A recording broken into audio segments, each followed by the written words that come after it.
Chapter 34 The Coliseum. Franz had so managed his route that during the ride to the Coliseum they passed not a single ancient ruin, so that no gradual preparation was made on the mind for the colossal proportions of the gigantic building they came to admire. The road selected was a continuation of the Via Sistina.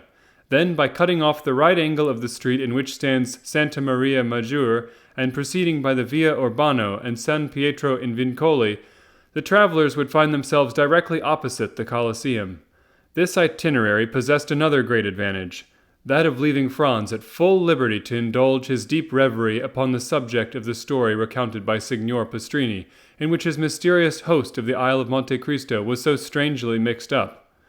Seated with folded arms in a corner of the carriage, he continued to ponder over the singular history he had so lately listened to, and to ask himself an interminable number of questions touching its various circumstances, without, however, arriving at a satisfactory reply to any of them.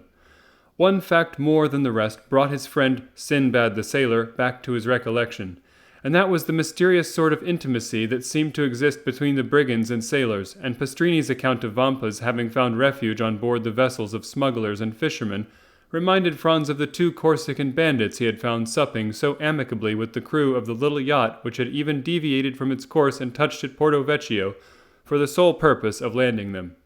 The very name assumed by his host of Monte Cristo, and again repeated by the landlord of the Hôtel de Londres, abundantly proved to him that his island friend was playing his philanthropic part equally on the shores of Piombino, Civita Vecchia, Ostia, and Gaeta, as on those of Corsica, Tuscany, and Spain.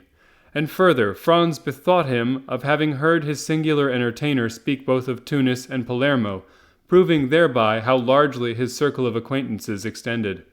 But however the mind of the young man might be absorbed in these reflections, they were at once dispersed at the sight of the dark, frowning ruins of the stupendous Coliseum, through the various openings of which the pale moonlight shone like the unearthly gleam from the eyes of the wandering dead. The carriage stopped near the Meta Sudans. The door was opened, and the young men, eagerly alighting, found themselves opposite a cicerone, who appeared to have sprung up from the ground, so unexpected was his appearance. The usual guide from the hotel having followed them, they had paid 2 conductors, nor is it possible at Rome to avoid this abundant supply of guides. Besides the ordinary cicerone, who seizes upon you directly you set foot in your hotel and never quits you while you remain in the city, there is also a special cicerone belonging to each monument, nay, almost to each part of a monument. It may, therefore, be easily imagined there is no scarcity of guides at the Coliseum, that wonder of all ages which Martial thus eulogizes. Let Memphis cease to boast the barbarous miracles of her pyramids, nor the wonders of Babylon be talked of among us. All must bow to the superiority of the gigantic labor of the Caesars, and the many voices of fame spread far and wide the surpassing merits of this incomparable monument. As for Albert and Franz, they essayed not to escape from their Ciceronian tyrants, and indeed it would have been so much the more difficult to break their bondage, as the guides alone are permitted to visit these monuments with torches in their hands. Thus, then, the young men made no attempt at resistance, but blindly and confidingly surrendered themselves into the care and custody of their conductors. Albert had already made 7 or 8 similar excursions to the Coliseum, while his less favored companion trod for the first time in his life the classic ground forming the monument of Flavius Vespasian, and to his credit be it spoken, his mind, even amid the glib loquacity of the guides, was duly and deeply touched with awe and enthusiastic admiration of all he saw. And certainly no adequate notion of these stupendous ruins can be formed save by such as have visited them, and more especially by moonlight, at which time the vast proportions of the building appear twice as large, when viewed by the mysterious beams of a southern moon, whose rays are sufficiently clear and vivid to gild the horizon with a glow equal to the soft twilight of an eastern clime. Scarcely, therefore, had the reflective Franz walked 100 steps beneath the interior porticos of the ruin, than abandoning Albert to the guides, who would by no means yield their prescriptive right of carrying their victims through the routine regularly laid down, and as regularly followed by them, but dragged the visitor to the various objects with a pertinacity that admitted of no appeal, beginning, as a matter of course, with the lion's den, and finishing with the podium of the Caesars. To escape a jargon and mechanical survey of the wonders by which he was surrounded, Franz ascended a half-dilapidated staircase, and leaving them to follow their monotonous round, seated himself at the foot of a column, and immediately opposite a large chasm, which permitted him to enjoy a full and undisturbed view of the gigantic dimensions of this majestic ruin. Franz had remained for nearly a quarter of an hour perfectly hidden by the shadow of the vast column at whose base he had found a resting place, and from whence his eyes followed the motions of Albert and his guides, who, holding torches in their hands, had emerged from a vomitorium placed at the opposite extremity of the Coliseum, and then again disappeared down the steps conducting to the seats reserved for the Vestal Virgins, resembling, as they glided along, some restless shades following the flickering glare of so many ignis fatui, or will-o'-the-wisp, which is an atmospheric ghost light seen by travelers at night, especially over bogs, swamps, or marshes, for those of you that don't know. When all at once his ear caught a sound resembling that of a stone rolling down the staircase opposite the one by which he had himself ascended. There was nothing remarkable in the circumstance of a morsel of granite giving way and falling heavily below, but it seemed to him that the substance that fell gave way beneath the pressure of a foot, and also that someone, who endeavored as much as possible to prevent his footsteps from being heard, was approaching the spot where he sat.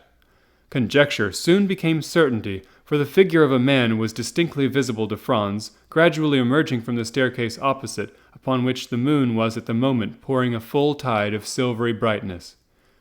The stranger thus presenting himself was probably a person who, like Franz, preferred the enjoyment of solitude and his own thoughts to the frivolous gabble of the guides, and his appearance had nothing extraordinary in it. But the hesitation with which he proceeded onwards, stopping and listening with anxious attention at every step he took, convinced Franz he expected the arrival of some person. By a sort of instinctive impulse, Franz withdrew as much as possible behind his pillar. About 10 feet from the spot where himself and the stranger were placed, the roof had given way, leaving a large round aperture through which might be seen the blue vault of heaven thickly studded with stars. Around this opening, which had possibly for ages permitted a free entrance to the brilliant moonbeams that now illumined the vast pile, grew a quantity of creeping plants whose delicate green branches stood out in bold relief against the clear azure of the firmament, while large masses of thick, strong, fibrous shoots forced their way through the chasm and hung floating to and fro like so many waving strings.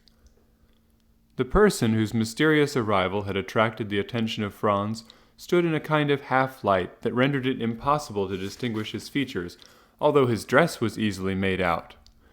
He wore a large brown mantle, one fold of which, thrown over his left shoulder, served likewise to mask the lower part of his countenance, while the upper part was completely hidden by his broad-brimmed hat.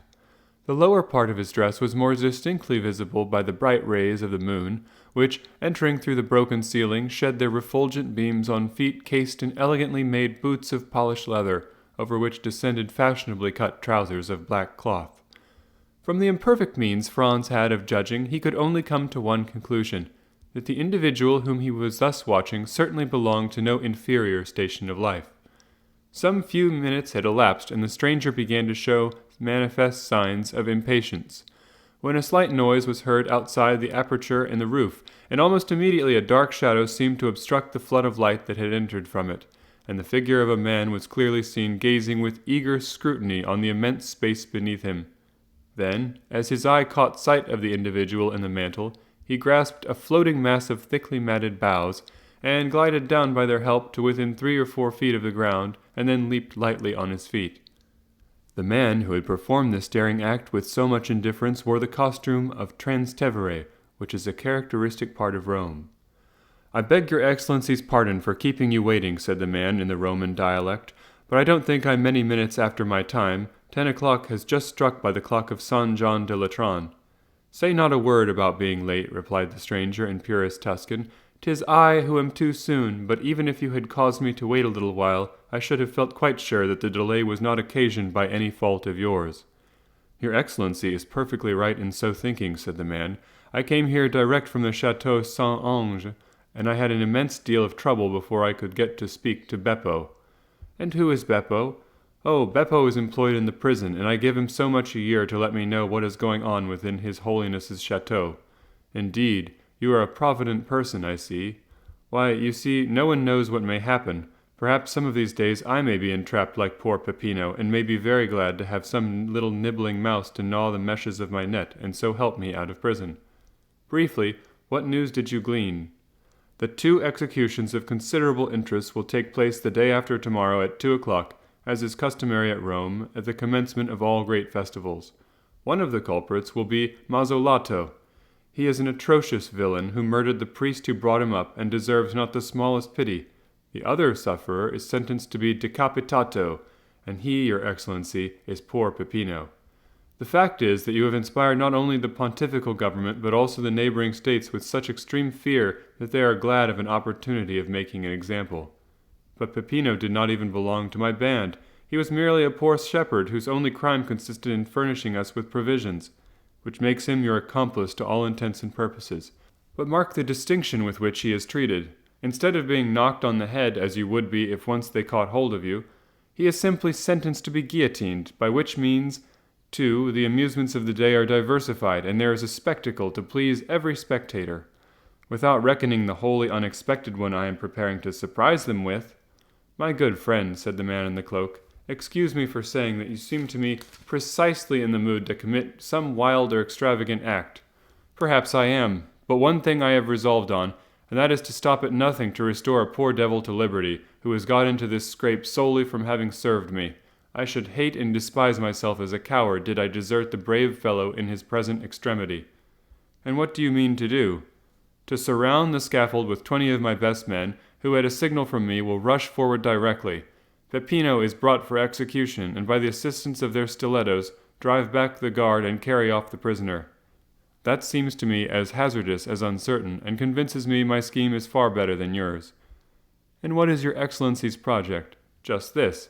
I will so advantageously bestow 2,000 piastres that the person receiving them shall obtain a respite till next year for Peppino, and during that year another skilfully placed 1,000 piastres shall afford him the means of escaping from his prison.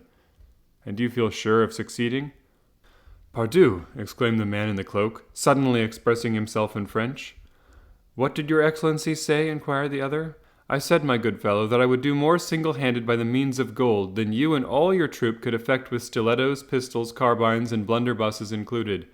Leave me, then, to act, and have no fears for the result. At least there can be no harm in myself and party being in readiness, in case your Excellency should fail. None whatever.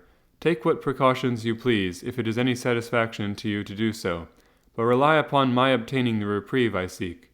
Remember, the execution is fixed for the day after tomorrow, and that you have but 1 day to work in. And what then? Is not a day divided into 24 hours, each hour into 60 minutes, and every minute subdivided into 60 seconds? Now in 86,400 seconds, very many things can be done. And how shall I know whether your Excellency has succeeded or not? Oh, that is very easily arranged. I have engaged the 3 lower windows of the Café Rospoli. Should I have obtained the requisite pardon for Peppino, the 2 outside windows will be hung with yellow damasks, and the center with white, having a large cross in red marked on it. And whom will you employ to carry the reprieve to the officer directing the execution? Send one of your men disguised as a penitent friar, and I will give it to him.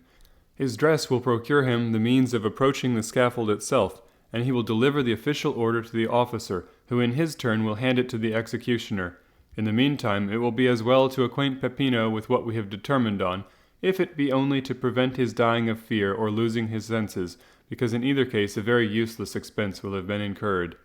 Your Excellency, said the man, you are fully persuaded of my entire devotion to you, are you not?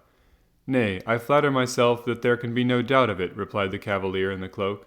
Well then, only fulfill your promise of rescuing Peppino, and henceforward you shall receive not only devotedness, but the most absolute obedience from myself and those under me that one human being can render to another. Have a care how far you pledge yourself, my good friend, for I may remind you of your promises at some perhaps not very distant period when I in my turn may require your aid and influence. Let that day come sooner or later. Your Excellency will find me what I have found you in this my heavy trouble, and if from the other end of the world you but write me word to do such or such thing, conclude it done, for done it shall be, on the word and faith of— Hush, interrupted the stranger, I hear a noise. 'Tis some travelers who are visiting the Coliseum by torchlight. 'Twere better we should not be seen together. Those guides are nothing but spies, and might possibly recognize you, and however I may be honored by your friendship, my worthy friend, if once the extent of our intimacy were known, I am sadly afraid both my reputation and credit would suffer thereby. Well then, if you obtain the reprieve, the middle window at the Café Rospoli will be hung with white damask bearing on it a red cross. And if you fail, then all 3 windows will have yellow draperies. And then, my good fellow, use your daggers in any way you please, and I further promise you to be there as a spectator of your prowess. All is then understood between us. Adieu, your Excellency. Depend on me as firmly as I do upon you." Saying these words, the Transteverin disappeared down the staircase, while his companion, muffling his features more closely than before in the folds of his mantle, passed almost close to Franz and descended to the arena by an outward flight of steps. The next minute Franz heard himself called by Albert, who made the lofty building re-echo with the sound of his friend's name. Franz, however, did not obey the summons till he had satisfied himself the 2 individuals whose conversation he had thus surprised were at a sufficient distance to prevent his encountering them in his descent, not wishing that they should suspect having had a witness to their discourse, who, if unable to recognize their faces, had at least heard every word that passed. In 10 minutes from the parting of the strangers, Franz was on the road to the Hotel d'Espagne, listening with indifference to the learned dissertation delivered by Albert, after the manner of Pliny and Calpurnius, touching the iron-pointed nets used to prevent the ferocious beasts from springing on the spectators. Franz let him proceed without interruption. In fact, he heard not what he said. He longed to be alone, and able undisturbedly to ponder over all that had occurred. One of the 2 men, whose mysterious rendezvous in the Coliseum he had so unintentionally witnessed, was an entire stranger to him, but not so the other, and though Franz had been unable to distinguish his features from his being either wrapped in his mantle or obscured by the shadow, the tones of his voice had made too powerful an impression on him the first time he heard them for him ever again to forget them, hear them when or where he might. It was more especially when speaking in a manner half jesting, half bitter, that Franz's ear recalled most vividly the deep, sonorous, yet well-pitched voice that had spoken to him in the grotto of Monte Cristo, and which he heard for the second time amid the darkness and ruined grandeur of the Coliseum. And the more he thought, the more entire was his conviction that the individual in the mantle was no other than his former host and entertainer, Sinbad the sailor. Under any other circumstances, Franz would have found it impossible to resist his extreme curiosity to know more of so singular a personage, and with that intent have sought to renew their short acquaintance. But in the present instance, the confidential nature of the conversation he had overheard made him, with propriety, judge that his appearance at such a time would be anything but agreeable. As we have seen, therefore, he permitted his former host to retire without attempting a recognition, but fully promising himself a rich indemnity for his present forbearance should chance afford him another opportunity. In vain did Franz endeavor to forget the many perplexing thoughts which assailed him. In vain did he court the refreshment of sleep. Slumber refused to visit his eyelids, and his night was passed in feverish contemplation of the chain of circumstances tending to prove the individuality of the mysterious visitant to the Coliseum and the inhabitant of the grotto of Monte Cristo, and the more he thought, the firmer grew his opinion on the subject. Worn out at length, he fell asleep at daybreak and did not awake till late. Like a genuine Frenchman, Albert had arranged for the evening. He had sent to engage a box at the Teatro Argentine, and Franz, having a number of letters to write, relinquished the carriage to Albert for the whole of the day. At 5 o'clock Albert returned. He had left his letters of introduction and had received in return invitations for every evening, and had seen Rome. One day was for Albert ample time for all this. Neither had he neglected to ascertain the name of the piece to be played that night at the Teatro Argentine, and also what performers appeared in it. The opera was Parisina, and the actors were Coselli, Moriani, and Lespech. The young men, therefore, had reason to consider themselves fortunate in having the opportunity of hearing one of the best works by the composer of Lucia de Lammermoor, supported by 3 of the most renowned vocalists of Italy. Albert had never been able to endure the Italian theatres, with their orchestras from which nobody stirs, and the absence of balconies or open boxes. All these defects pressed hard on a man who had had his stall at the Opera Buffa and his share in the omnibus box at the Italian Opera. It should be pointed out that an opera buffa is an Italian term for a comic opera, where a buffa is a woman who sings comic roles. Still, in despite of this, Albert displayed his most dazzling and effective costume each time he visited the theatres. But alas, his desired toilet was wholly thrown away, and one of the most worthy representatives of Parisian fashion had to carry with him the mortifying reflection of having nearly overrun Italy without meeting with a single adventure. Sometimes Albert would affect to make a joke of his want of success, but internally he was deeply wounded. and his self-love immensely piqued to think that Albert de Morcerf, the most admired and most sought after of any young person of his day, should thus be passed over, and merely have his labor for his pains. And the thing was so much the more annoying as, according to the characteristic modesty of a Frenchman, Albert had quitted Paris with the full conviction that he had only to show himself in Italy to carry all before him, and that upon his return he should astonish the Parisian world with the recital of his numerous love affairs. Alas, poor Albert, none of these interesting adventures fell in his way. The lovely Genoese, Florentine, and Neapolitan females were all faithful, if not to their husbands, at least to their lovers, and thought not of changing even for the splendid appearance of Albert de Morcerf. And all he gained was the painful conviction that the ladies of Italy have this advantage over those of France, that they are faithful even in their infidelity.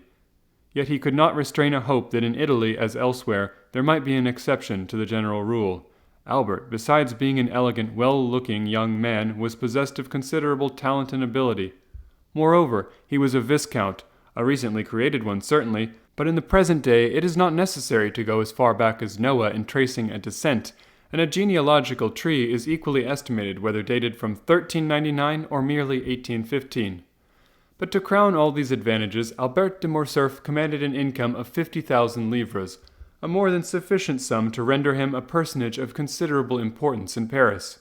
It was therefore no small mortification to him to have visited most of the principal cities in Italy without having excited the most trifling observation.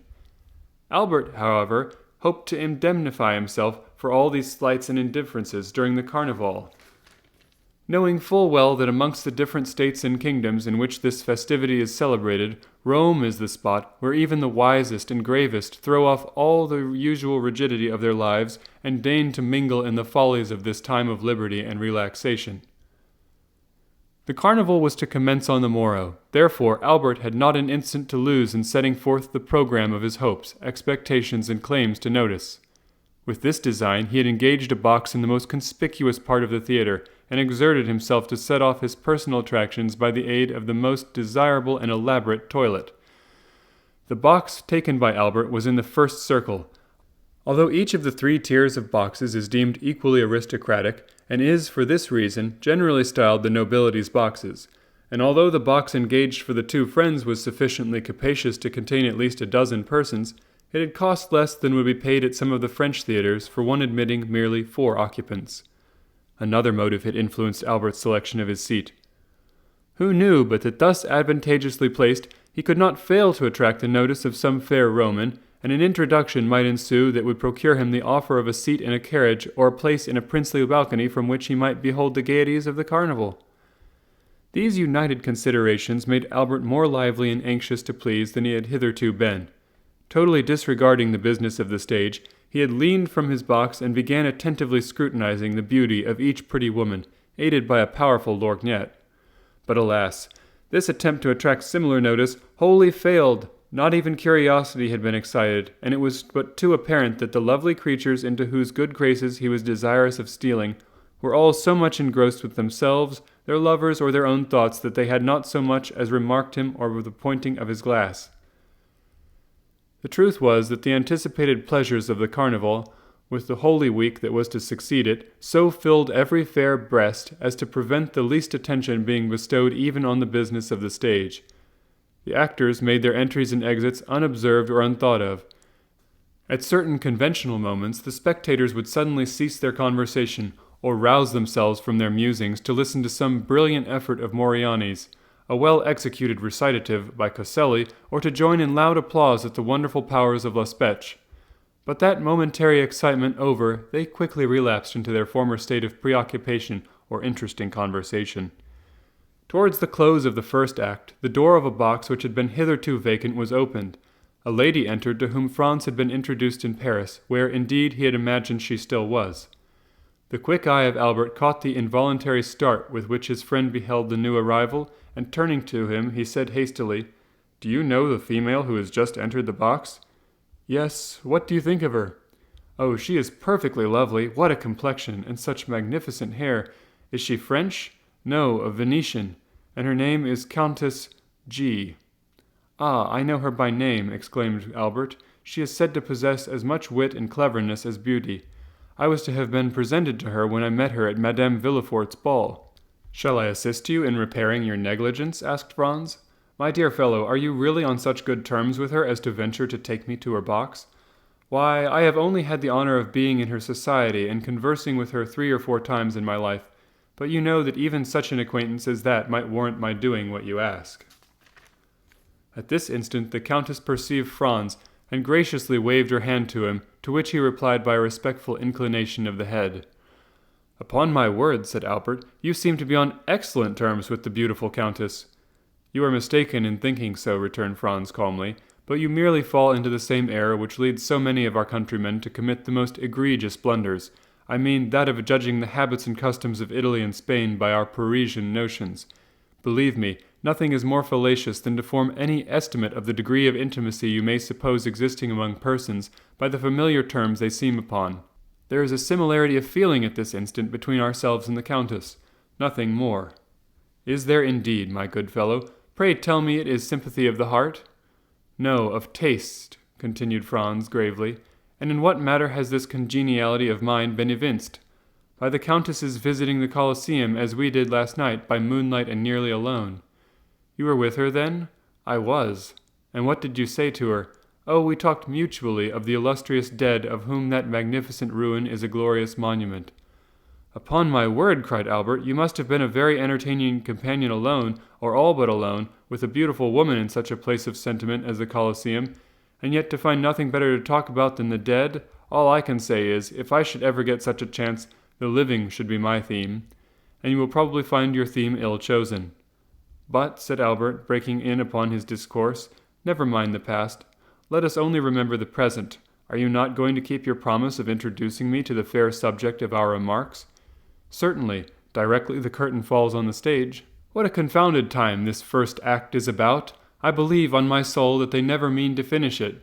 "Oh, yes, they will. Only listen to that charming finale. How exquisitely Coselli sings his part." "But what an awkward, inelegant fellow he is." "Well, then, what do you say to La Spetch? Did you ever see anything more perfect than her acting?" "Why, you know, my dear fellow, when one has been accustomed to Malibran and Sontag, these kind of singers don't make the same impression on you they perhaps do on others." "At least you must admire Moriani's style and execution." "I never fancied men of his dark, ponderous appearance singing with a voice like a woman's." "My good friend," said Franz, turning to him, while Albert continued to point his glass at every box in the theatre, "you seem determined not to approve. You really are too difficult to please." The curtain at length fell on the performances, to the infinite satisfaction of the Viscount de Morcerf, who seized his hat, rapidly passed his fingers through his hair, arranged his cravat and wristbands, and signified to Franz that he was waiting for him to lead the way. Franz, who had mutely interrogated the Countess and received from her a gracious smile in token that he would be welcome, sought not to retard the gratification of Albert's eager impatience, but commenced at once the tour of the house, closely followed by Albert, who availed himself of the few minutes it occupied to reach the opposite side of the theatre, to settle the height and smoothness of his collar, and to arrange the lappets of his coat. This important task was just completed as they arrived at the Countess's box. At the knock, the door was immediately opened, and the young man, who was seated beside the Countess in front of the box, in obedience to the Italian custom, instantly rose and surrendered his place to the strangers, who in turn would be expected to retire upon the arrival of other visitors. Franz presented Albert as one of the most distinguished young men of the day, both as regarded his position in society and extraordinary talents. Nor did he say more than the truth, for in Paris and the circle in which the Viscount moved, he was looked upon and cited as a model of perfection.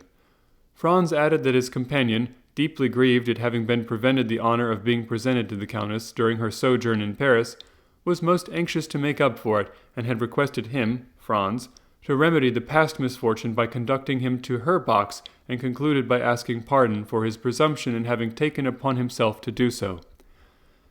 The Countess in reply bowed gracefully to Albert, and extended her hand with cordial kindness to Franz. Then, inviting Albert to take the vacant seat beside her, she recommended Franz to take the next best, if he wished to view the ballet, and pointed to the one behind her own chair. Albert was soon deeply engrossed in discoursing upon Paris and Paris matters, speaking to the Countess of the various persons they both knew there. Franz perceived how completely he was in his element, and unwilling to interfere with the pleasure he so evidently felt, took up Albert's enormous lorgnette and began in his turn to survey the audience. Sitting alone in the front of a box immediately opposite, but situated on the third row, was a female of exquisite beauty, dressed in a Greek costume, which it was evident, from the ease and grace with which she wore it, was her national attire. Behind her, but in deep shadow, was the outline of a male figure, but the features of this latter personage it was not possible to distinguish.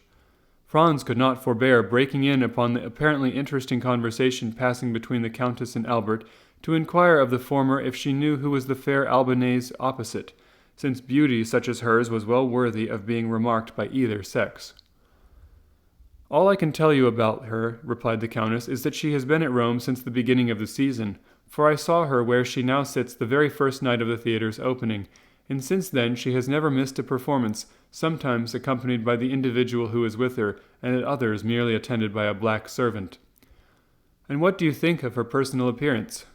"Oh, I consider her perfectly lovely. She is just my idea of what Medora must have been." Franz and the Countess exchanged a smile, and then the latter resumed her conversation with Albert, while Franz returned to his previous survey of the house and company. The curtain rose on the ballet, which was one of those excellent specimens of the Italian school, admirably arranged and put on the stage by Henri, who had established for himself a great reputation throughout Italy for his taste and skill in the choreographic art. One of those masterly productions of grace, method, and elegance, in which the whole corps de ballet, from the principal dancers to the humblest supernumerary, are all engaged on the stage at the same time, and 150 persons may be seen exhibiting the same attitude or elevating the same arm or leg with a simultaneous movement that would lead you to suppose but one mind, one act of volition, influenced the moving mass. The ballet was called Poliska. However much the ballet might have claimed his attention, Franz was too deeply occupied with the beautiful Greek to take any note of it, while she seemed to experience an almost childlike delight in watching it, her eager, animated looks contrasting strongly with the utter indifference of her companion, who, during the whole time the piece lasted, never even moved, spite of the furious crashing din produced by the trumpets, cymbals, and Chinese bells, made to produce their loudest sound from the orchestra. The apathetic companion of the fair Greek took no heed of the deafening sounds that prevailed, but was, as far as appearances might be trusted, enjoying soft repose and bright celestial dreams. The ballet at length came to a close, and the curtain fell amidst the loud, unanimous plaudits of an enthusiastic and delighted audience. Owing to the very judicious plan of dividing the two acts of the opera with the ballet, the pauses between the performances are very short, the singers in the opera having time to repose themselves and change their costume, when necessary, while the dancers are executing their pirouettes and exhibiting their graceful steps. The overture to the second act began, and at the first sound of the leader's bow across his violin, Franz observed the sleeper slowly arise and approach the Greek girl, who turned round to say a few words to him, and then, leaning forwards again on her box, she became as absorbed as before in what was going on. The countenance of the person who had addressed her remained so completely in the shade that though Franz tried his utmost, he could not distinguish a single feature. The curtain drew up, and the attention of Franz was attracted by the actors, and his eyes quitted their gaze at the box containing the Greek girl and her strange companion to watch the business of the stage. Most of my readers are aware that the second act of Parisina opens with the celebrated and effective duet, in which Parisina, while sleeping, betrays to Azzo the secret of her love for Ugo. The injured husband goes through all the workings of jealousy until conviction seizes on his mind, and then, in the frenzy of his rage and indignation, he awakens his guilty wife to tell her he knows her guilt and to threaten her with his vengeance. This duet is one of the finest conceptions that has ever emanated from the fruitful pen of Donizetti. Franz now listened to it for the third time, yet its notes, so tenderly expressive and fearfully grand, as the wretched husband and wife gave vent to their different griefs and passions, thrilled through the soul of Franz with an effect equal to his first emotions upon hearing it. Excited beyond his usual calm demeanor, Franz rose with the audience and was about to join the loud, enthusiastic applause that followed, but suddenly his purpose was arrested, his hands fell by his sides, and the half-uttered bravos expired on his lips. The occupant of the box in which the Greek girl sat appeared to share the universal animation that prevailed, for he left his seat to stand up in the front, so that his countenance being fully revealed, Franz had no difficulty in recognizing him as the mysterious inhabitant of Monte Cristo, and the very same individual he had encountered the preceding evening in the ruins of the Coliseum, and whose voice and figure had seemed so familiar to him. All doubt of his identity was now at an end. His singular host evidently resided at Rome. The surprise and agitation occasioned by this full confirmation of Franz's former suspicion had, no doubt, imparted a corresponding expression to his features, for the Countess, after gazing him with a puzzled look on his speaking countenance, burst into a fit of laughter and begged to know what had happened. "Madame la Countess," returned Franz, totally unheeding her raillery, "I asked you a short time since if you knew any particulars respecting the Albanian lady opposite. I must now beseech you to inform me who and what is her husband." "Nay," answered the Countess, "I know no more of him than yourself." "Perhaps you never before remarked him?" "What a question! So truly French! Do you not know that we Italians have eyes only for the man we love?" "True," replied Franz. "All I can say," continued the Countess, taking up the lorgnette and directing it to the box in question, "is that the gentleman whose history I am unable to furnish seems to me as though he had just been dug up. He looks more like a corpse permitted by some friendly gravedigger to quit his tomb for a while and revisit this earth of ours than anything human. How ghastly pale he is!" "Oh, he is always as colorless as you now see him," said Franz. "Then you know him?" almost screamed the Countess.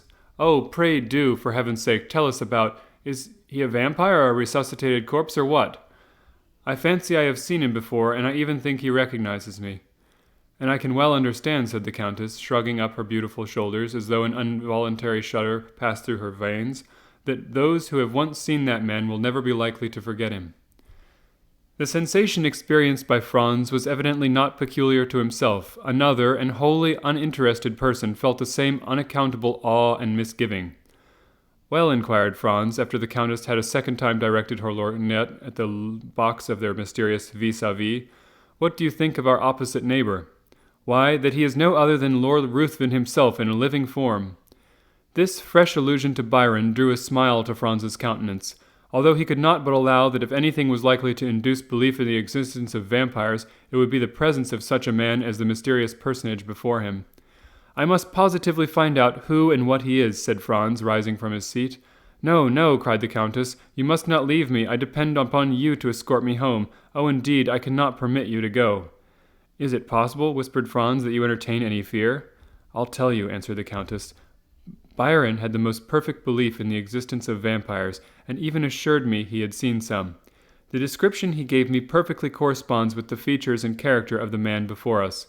Oh, it is the exact personification of what I have been led to expect. The coal-black hair, large, bright, glittering eyes in which a wild, unearthly fire seems burning, the same ghastly paleness. Then observe, too, that the very female he has with him is altogether unlike all others of her sex. She is a foreigner, a stranger. Nobody knows who she is or where she comes from. No doubt she belongs to the same horrible race as he does, and is, like himself, a dealer in magical arts. I entreat of you not to go near him, at least tonight, and if tomorrow your curiosity still continues as great, pursue your researches if you will, but tonight you neither can nor shall. For that purpose I mean to keep you all to myself." Franz protested he could not defer his pursuit till the following day, for many reasons. "Listen to me," said the Countess, "and do not be so very headstrong. I am going home. I have a party at my house tonight, and therefore cannot possibly remain till the conclusion of the opera.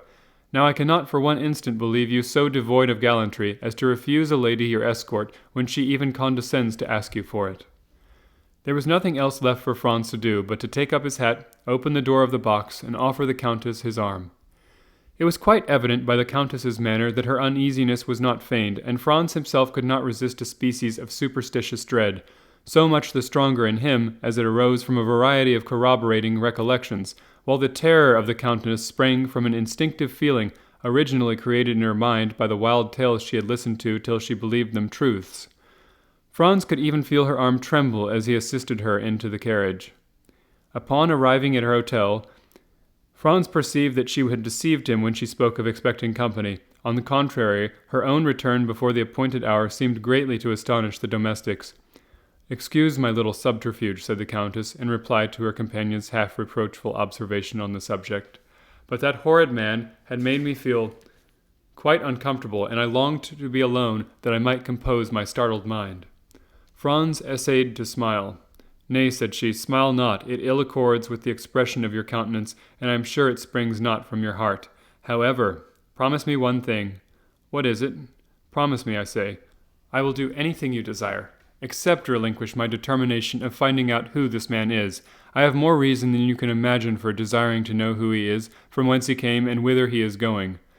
Where he comes from I am ignorant, but I can readily tell you where he is going to, and that is down below, without the least doubt. Let us speak only of the promise you wish me to make, said Franz. Well then, you must give me your word to return immediately to your hotel and make no attempt to follow this man tonight. There are certain affinities between the persons we quit and those we meet afterwards. For heaven's sake, do not serve as a conductor between that man and me. Pursue your chase after him tomorrow as eagerly as you please, but never bring him near me if you would not see me die of terror.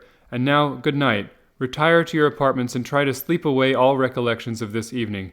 For my own part, I am quite sure I shall not be able to close my eyes. So saying, the Countess quitted Franz, leaving him unable to decide whether she were merely amusing herself at his expense, or whether her fears and agitations were genuine. Upon his return to the hotel, Franz found Albert in his dressing gown and slippers, listlessly extended on a sofa, smoking a cigar. "My dear fellow," cried he, springing up, "is it really you? Why, I did not expect to see you before tomorrow." "My dear Albert," replied Franz, "I am glad of this opportunity to tell you once and forever that you entertain a most erroneous notion concerning Italian females. I should have thought that the continual failures you have met with in all your own love affairs might have taught you better by this time. Upon my soul, these women would puzzle the very devil to read them aright. Why, here, they give you their hand, they press yours in return, they keep up a whispering conversation, permit you to accompany them home. Why, if a Parisian were to indulge in a quarter of these marks of flattering attention, her reputation would be gone forever. And the very reason why the females of this fine country put so little restraint on their words and actions is because they live so much in public, and have really nothing to conceal.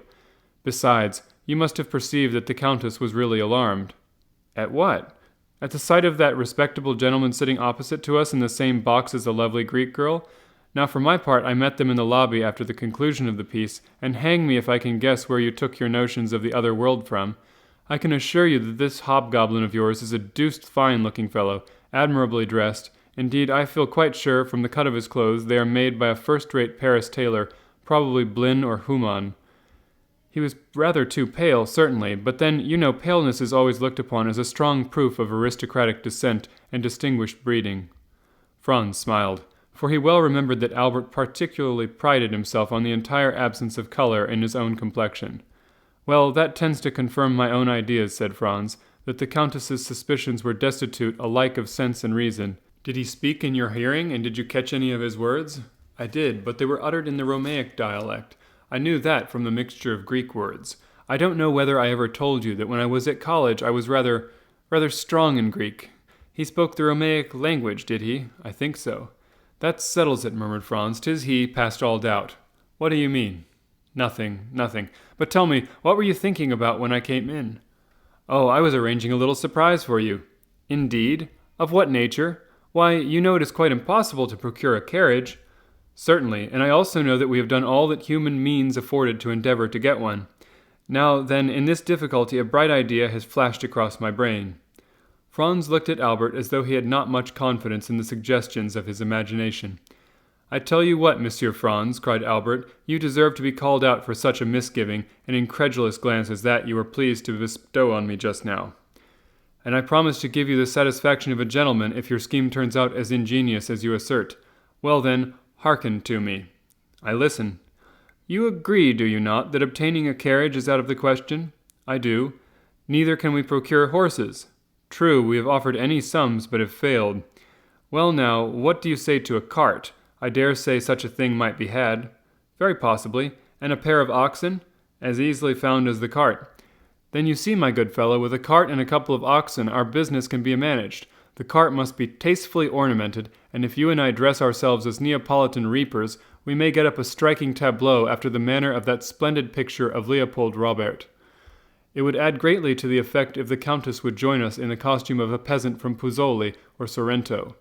Our group would then be quite complete, more especially as the Countess is quite beautiful enough to represent the mother with child." "Well," said Franz, This time, Monsieur Albert, I am bound to give you credit for having hit upon a most capital idea. And quite a national one, too, replied Albert with gratified pride. A mere mask borrowed from our own festivities. Ha ha, Monsieur le Roman! You thought to make us unhappy strangers trot at the heels of your processions like so many lazzaroni, because no carriages or horses are to be had in your beggarly city. But you don't know us. When we can't have one thing, we invent another. And have you communicated your triumphant idea to any person? Only to our host. Upon my return home, I sent to desire he would come to me, and I then explained to him what I wished to procure. He assured me that nothing would be easier than to furnish all I desired. Only one thing I was sorry for. When I bade him have the horns of the oxen gilded, he told me there would not be time, as it would require 3 days to effect that. So you see, we must do without this little superfluity. And where is he now? Who? Our host. Gone out in search of our equipage. By tomorrow, it might be too late. Then he will be able to give us an answer tonight? Oh, I expect him every minute. At this instant the door opened, and the head of Signor Pastrini appeared. Permesso? Inquired he. Certainly, certainly, cried Franz. Come in, mine host. Now then, asked Albert eagerly, have you found the desired cart and oxen? Better than that, replied the Signor Pastrini, with the air of a man perfectly well satisfied with himself. Take care, my worthy host, said Albert. Better is a sure enemy to well. Let your excellencies only leave the matter to me, returned Signor Pastrini in a tone indicative of unbounded self-confidence. What have you done? Asked Franz. Speak out, there's a worthy fellow. Your excellencies are aware, responded the landlord, swelling with importance, that the Count of Monte Cristo is living on the same floor with yourselves. I should think we did know it, exclaimed Albert, since it is owing to that circumstance that we are packed into these small rooms like 2 poor students in the back streets of Paris. Well then, the Count of Monte Cristo, hearing of the dilemma in which you were placed, has sent to offer you seats in his carriage and 2 places at his windows in the Palace Rospoli. The friends looked at each other with unutterable surprise. But do you think, asked Franz, that we ought to accept such offers from a perfect stranger? What sort of person is this Count of Monte Cristo? Asked Franz of his host. A very great nobleman, but whether Maltese or Sicilian I cannot exactly say. But this I know, that he is as noble as a Borghese and rich as a gold mine. It seems to me, said Franz, speaking in undertone to Albert, that if this individual merited the high panegyrics of our landlord, he would have conveyed his invitation through another channel, and not permitted it to be brought to us in this unceremonious way. He would have written, or... At this instant someone knocked at the door. Come in, said Franz. A servant, wearing a livery of considerable style and richness, appeared at the threshold, and placing 2 cards in the landlord's hands, who forthwith presented them to the 2 young men, he said, Please to deliver these, from Monsieur le Count de Monte Cristo to Monsieur le Viscount Albert de Morcerf and Monsieur Franz Epinay. Monsieur le Comte de Monte Cristo, continued the servant, begs these gentlemen's permission to wait upon them as their neighbor, and he will be honored by an intimation of what time they will please to receive him. Faith, Franz, whispered Albert, there is not much to find fault with here. Tell the Count, replied Franz, that we will do ourselves the pleasure of calling on him. The servant bowed and retired. That is what I call an elegant mode of attack, said Albert. You were quite correct in what you stated, Signor Pastrini. The Count of Monte Cristo is unquestionably a man of first-rate breeding and knowledge of the world. Then you accept his offer, said the host. Of course we do, replied Albert. Still, I must own, I am sorry to be obliged to give up the cart in the group of reapers. It would have produced such an effect. And were it not for the windows at the Palace Rospoli, by way of recompense for the loss of our beautiful scheme, I don't know but what I should have held on by my original plan. What say you, Franz? Oh, I agree with you. The windows in the Palace Rospoli alone decided me. The truth was that the mention of 2 places in the Palace Rospoli had recalled to Franz's mind the conversation he had overheard the preceding evening in the ruins of the Coliseum between the mysterious unknown and the Transteverin, in which the stranger in the cloak had undertaken to obtain the freedom of a condemned criminal. And if this muffled-up individual proved, as Franz felt sure he would, the same as the person he had just seen in the Argentine theater, then he should be able to establish his identity, and also to prosecute his researches respecting him with perfect facility and freedom. Franz passed the night in confused dreams respecting the 2 meetings he had already had with his mysterious tormentor, and in waking, speculations as to what the morrow would produce.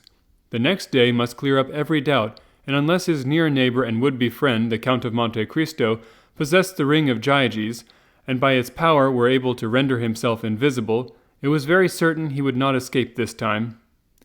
8 o'clock found Franz up and dressed, while Albert, who had not the same motives for early rising, was still profoundly asleep. The first act of Franz was to summon his landlord, who presented himself with his accustomed obsequiousness. "Pray, Signor Pastrini," asked Franz, "is not some execution appointed to take place today?" "Yes, your Excellence, but if your reason for inquiry is that you may procure a window to view it from, you are much too late." "Oh no," answered Franz, "I had no such intention, and even if I had felt a wish to witness the spectacle, I might have done so from Monte Pincio, could I not?" "Ah," exclaimed mine host, "I did not think it likely your Excellence would have chosen to mingle with such a rabble as are always collected on that hill, which indeed they consider as exclusively belonging to themselves." "Very possibly I may not go," answered Franz, "but in case I feel disposed, give me some particulars of today's executions." "What particulars would your Excellence like to hear?" "Why, the number of persons condemned to suffer, their names, and description of the death they are to die." "That happens just lucky, your Excellence. Only a few minutes ago they brought me the tavolettas." "What are they?" "Sort of wooden tablets hung up at the corners of streets the evening before an execution, on which is pasted up a paper containing the names of the condemned persons, their crimes, and mode of punishment. The reason for so publicly announcing all this is that all good and faithful Catholics may offer up their prayers for the unfortunate culprits, and above all beseech of heaven to grant them a sincere repentance." "And these tablets are brought to you that you may add your prayers to those of the faithful, are they?" asked Franz, somewhat incredulously. "Oh dear no, your Excellence. I have not time for anybody's affairs but my own and those of my honorable guests. But I make an agreement with the man who pastes up the papers, and he brings them to me as he would the playbills, that in case any person staying at my hotel should like to witness an execution, he may obtain every requisite information concerning the time and place, etc." "Upon my word, that is most delicate attention on your part, Signor Pastrini," cried Franz. "Why, your Excellence," returned the landlord, chuckling and rubbing his hands with infinite complacency, "I think I may take upon myself to say I neglect nothing to deserve the support and patronage of the noble visitors to this poor hotel." "I see that plainly enough, my most excellent host, and you may rely upon my repeating so striking a proof of your attention to your guests wherever I go. Meanwhile, oblige me by a sight of one of these tavolettas." "Nothing can be easier than to comply with your Excellence's wish," said the landlord, opening the door to the chamber. "I have caused one to be placed on the landing, close by your apartment."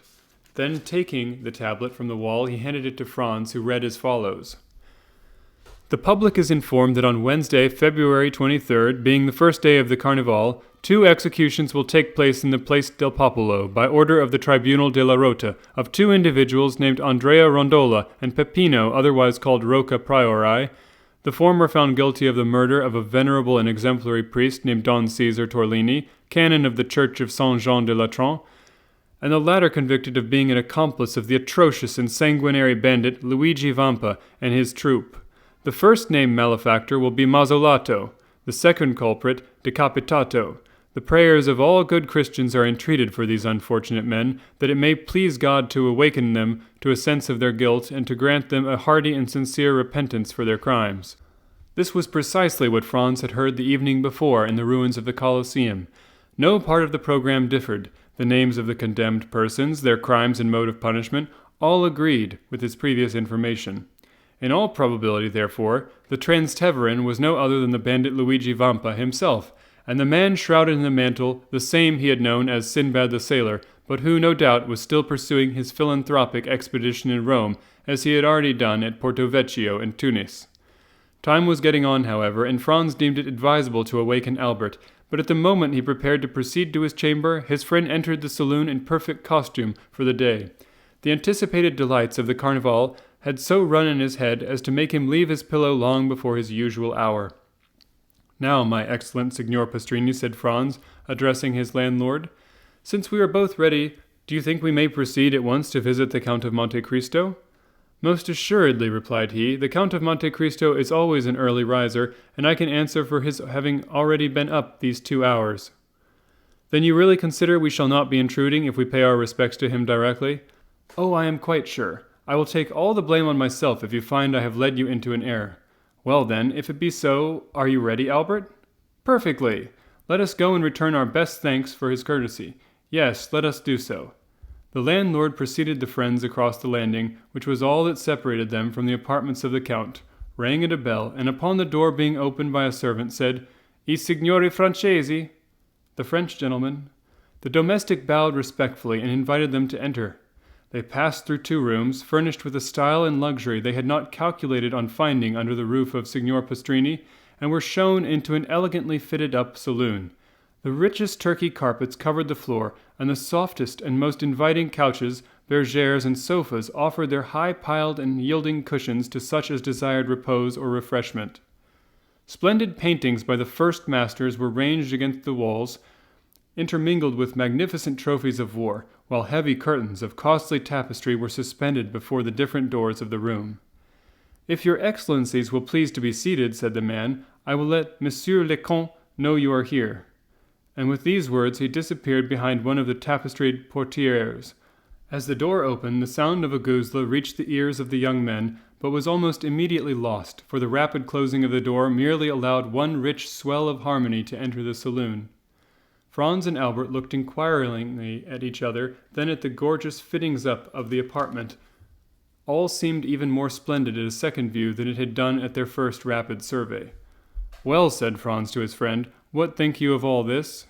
"Why, upon my soul, my dear fellow, it strikes me our elegant and attentive neighbor must either be some successful stock jobber who has speculated in the fall of the Spanish funds, or some prince traveling incognito." "Hush, hush," replied Franz. "We shall ascertain who and what he is. He comes." As Franz spoke, he heard the sound of a door turning on its hinges, and almost immediately afterwards the tapestry was drawn aside, and the owner of all these riches stood before the 2 young men.